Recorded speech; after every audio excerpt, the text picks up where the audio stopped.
नमस्कार मंडळी, पहिल्यांदा स्वागत आहे आपल्या हक्काच्या युट्यूब चॅनलवरती। आज कोण आलाय? आज आलाय तर लखन, ज्याने 2025 मध्ये बकासुराबरोबर हिंद केसरी मैदान जिंकलं। तो लखन आलेला आहे। माझ्या मागच्या बाजूला बघू शकतो मोठा शामियाना उभारलेला आहे, त्या ठिकाणी लखन आलेला आहे। आणि ज्यावेळेला लखन आला तेव्हा खूप मोठ्या प्रमाणावरती गर्दी होती।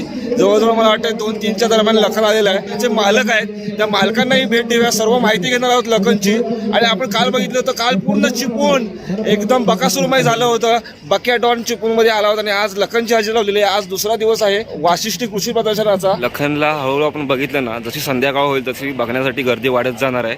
लखनचे मालक ते सुद्धा त्या बाजूला बसले, तर त्यांची आपण मुलाखत सुद्धा घेणार आहोत। हिंद केसरी जिंकला, जवळजवळ 5 वेळा त्यांनी हिंद केसरी जिंकला आणि 20 लाखापेक्षा आपल्या मालकाला बक्षिसं जिंकून दिली। फॉर्च्युनरचा मानकरी लखन इथं आलेला आहे। अगोदर एवढ्या लोकांना माहीत नव्हतं, त्याची पहिली जी मुलाखत घेतली गेली त्यानंतर बघितलं तर पूर्ण महाराष्ट्रभर लखनची क्रेज झाली आणि आता लखन वाशिष्ठी कृषी प्रदर्शनाला चिपळूणमध्ये आलेला आहे। ते आपलं स्वागत आहे अरुण रहाटे युट्यूब चॅनलवरती। आणि अभिषेक आलेले आहेत। लखनचं आगमन झालेलं आहे। काय आपण बघितलं तर बकाडॉनचं आगमन झालं होतं। पूर्ण चिपळूणमध्ये क्रेज होती बकाडॉनची आणि आज लखन आलेला आहे। लखनला पाहण्यासाठी गर्दी होते। लखनचे मालक अभिषेक यांच्याबरोबर आपण थोडी मुलाखत घेऊया। त्यांची पूर्ण ही जो प्रवास होता लखनला त्यांना घडवण्याचा, त्यानंतर त्यांनी जे मैदान जिंकलं त्यानंतर त्यांना प्रसिद्धी मिळवून दिली। जवळजवळ आताच अनाउन्सिंग करून सांगितलं की जवळजवळ 20 लाखाची बक्षिसं लखनजी जिंकू दिलेत। हा सर्व प्रेरणादायी प्रवास आपण त्यांच्याकडनं जाणून घेणार आहोत। अभिषेक, तुमचं स्वागत आहे आपल्या युट्यूब चॅनलवरती आणि तुमचं चिपळूण नगरीमध्ये या वाशिष्ठी कृषी प्रदर्शनासाठी स्वागत आहे। आपण बघितलं तर काल बकासूर आला होता, बकाडॉन आला होता आणि सगळ्यांना उत्सुकता होती की आज लखन येणार आणि आज लखन आलेला आहे। तर बोललो काही करून आज लखनला भेटणार। तर खरोखरच तुमचा जो आता मी अनाउन्सिंग करताना सहज ऐकलं की जवळजवळ 20 लाखाची बक्षिसं जिंकून दिली, तुम्हाला एक त्यांनी मान मिळवून दिला। तर लखनचा हा प्रवास कसा होता? कोणत्या साली लखन तुमच्याकडे आला आणि तुम्ही त्याला कशी तयार केलीत? 2023 मध्ये आमच्याकडे दौरा आला। 2023 मध्ये 2024 मध्ये पेडगावला 1 नंबर केला होता। पेडगावमध्ये आला म्हणजे असं रेग्युलर असतो तोच खायला येतो आणि राहिला प्रश्न स्पीडचा, म्हणजे जेवढे आपण जीव लावतो जित भराला तेवढं तो आपल्याला फळ देणार। स्पर्धा झाली होती हिच्या फॉर्च्युनरच्या गाडीची। फॉर्च्युनर, हा, तिथं आमच्या इकडलाच एक सर्जा म्हणून बैल पळाला आपल्याबरोबर आणि तिथं आपण 1 नंबर केला। रात्री 11 वाजले होते। आणि खरोखरच मी येताना सुद्धा थोडी माहिती घेतली लखनबद्दल। मैदानामधले व्हिडिओ सुद्धा बघितले। ज्यावेळेला सर्जा आणि लखन जेव्हा मैदानात धावत होतं, एकच उत्साह आणि जल्लोष पाहायला मिळत होता। पहिल्यांदा तर आम्ही फलटणच्या मैदानाला आलो होतो 5 लाखाला। तिथं म्हणजे असं काही कोणी मुलाखत घ्यायला पण काय नाही आणि फलटणपासून आपली सुरुवात झाली 1 नंबर। 5 लाखाचा 1 नंबर केला, तिथून आम्हाला यश भेटलं। तेव्हापासून आम्ही 3 फेरे जास्त बोलतो। म्हणजे फलटणमधून जी सुरुवात झाली तर तुमचा प्रवास अजूनही तेवढ्याच जोमाने चालू आहे। आणि महाराष्ट्रातला असा एकमेव नंदी असेल का सगळ्यात जास्त प्रवास करणारा हा बैल?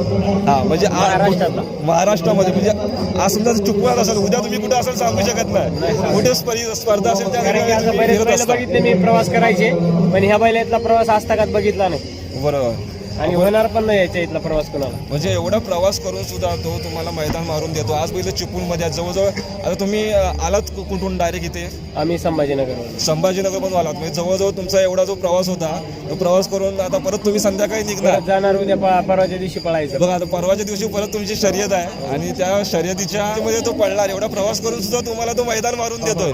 मग खरोखरच लखनचं मानलं पाहिजे, तेवढंच तुमचंही त्याच्यामध्ये सर्व क्रेडिट आहे, कारण की तुम्ही एवढं सांभाळत असतो। मित्रांचं सगळ्यांचं सहकार्य असतो, मित्रांचं सहकार्य, भाऊंचं आमचं सहकार्य असतं। आता तुमच्याबरोबर कोण कोण आहेत? आता आमच्यासोबत मी एक आमचा आकाश आहे, एक इस्लाम आहे, गणा मामा आणि गावातला मुलगा आलाय। मग आता तुम्ही संभाजीनगरवरनं लखनला कशी आणली? पिकअप मध्ये स्वतःची गाडी आहे घरची। स्वतःची गाडी आहे, तुम्ही पिकअपमधून आणलेली आहे। खरोखरच तुमचं स्वागत आहे आणि खूप चांगली माहिती दिलीत। तर सर्जा आणि लखननी जे 2025चं मैदान गाजवलं, तो आपला लखन चिपळूणमध्ये आलेला आहे। आणि दादा, तुम्ही खूप चांगली माहिती दिली, थँक्यू। लखन बरोबर फोटो काढण्यासाठी सर्वजण प्रयत्न करतायत। हळूहळू गर्दी व्हायला सुरुवात झाली आहे आणि त्यांनी सांगितलं फलटणमध्ये 2023 मध्ये त्यांच्याकडे लखन आला, त्यानंतर फलटणमध्ये त्यांनी स्पर्धा मारली, म्हणजे 5 लाखाची स्पर्धा त्यांनी मारली, मैदान मारलं आणि त्यानंतर पूर्ण महाराष्ट्रभर लखनला लखनची प्रचिती आली, लखनला प्रसिद्धी मिळाली. बघितलं तर 2025मध्ये सर्जा आणि लखन जेव्हा पाहायला त्यावेळेला नाही फॉर्च्युनरची जी हिंद केसरी जी स्पर्धा आहे त्यांनी जिंकली आणि पूर्ण महाराष्ट्रभर लखनचं नाव झालं. अभिषेक आहेत त्यांचे लखनचे मालक अभिषेक आहेत. वाशिष्ठी कृषी प्रदर्शनाचे सर्वेसर्वा यादव सर न्यूज चॅनलला मुलाखत देत आहेत आणि त्यांनासुद्धा मग आवरला नाही, ते सुद्धा लखनला पाहण्यासाठी इथे आले आहेत. त्यावेळेला न्यूज चॅनलवाले तिथे आले होते, त्यांनासुद्धा ते मुलाखत देत आहेत आणि लखनचे मालक अभिषेक इथे लखनला धरूनच उभे आहेत. जेवढे शर्यतीचं लखन असेल, बकासूर असेल, जेवढे शांत आहेत, प्रेमळ आहेत, तेवढे त्यांचे मालकसुद्धा प्रेमळ शांत आहेत, एकदम मातीशी जोडलेले आहेत. त्यांनाही कोणताही या गोष्टीचा गर्व नाही. अभिषेक असतील, त्यामुळे त्यांचे असणारे मित्र असतील, भाव असतील, त्यांनी मला सहकार्य केलं, चांगल्या प्रकारे माहिती दिली.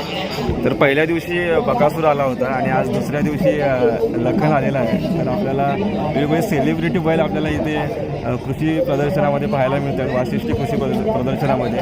आणि खरोखरच यादव सरांनी खूप मोठं म्हणजे तरुण वर्गासाठी जे सहज बैल बघायला भेटत नाहीत ते इथे आणलेले आहेत. तर काकाकडून थोडी माहिती घेऊया की ह्या पुढे काय काय कार्यक्रम आहेत आणि कोणते कोणते बैल येणार आहेत. उद्या आपलं घोटकरांचा सर्जा आणि चिक्या येणार आहे.